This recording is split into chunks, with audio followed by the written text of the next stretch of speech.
Xin chào các bạn, lại mình đây. Hôm nay mình sẽ chia sẻ các bạn về bài thứ 7 trong module EXCEL của mình. Thì bài hôm nay thì mình sẽ giới thiệu về cách đặt mật khẩu, bảo vệ file và nguồn dữ liệu trong file Excel. Thì như mọi người đã thấy thì mình khi muốn có một cái tài liệu nào đó, tài liệu Excel nào đó mà mình muốn bảo mật thì mình sẽ đặt mật khẩu cho nó, cũng như điện thoại của mình ấy. Khi những tài liệu mà quan trọng mình không muốn chia sẻ thì khi đó mình sẽ phải cần đặt mật khẩu.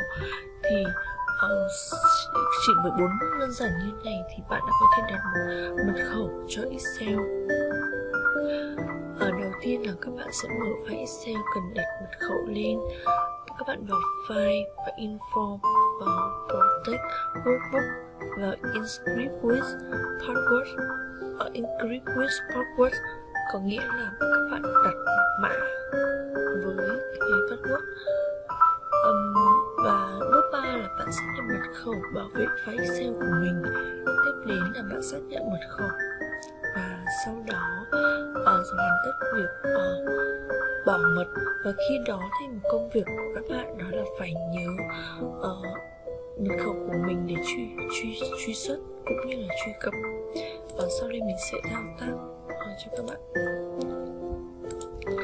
Giả sử một file tổng hợp các phụ phí này mà mình muốn, hoặc là file ở nguyên phụ liệu ở đi, thì bây giờ mình muốn đặt mật khẩu cho trang này thì đơn giản đó là vào File,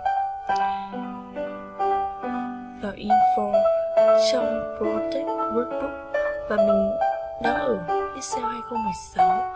Mình sẽ vào chỗ mũi tên trỏ xuống này, cho Encrypt with Password. Khi đó mình sẽ đặt một mật khẩu cho password giả hạn. Và khi đó bạn nhấn OK thì nó đã có thể hoàn tất đặt mật khẩu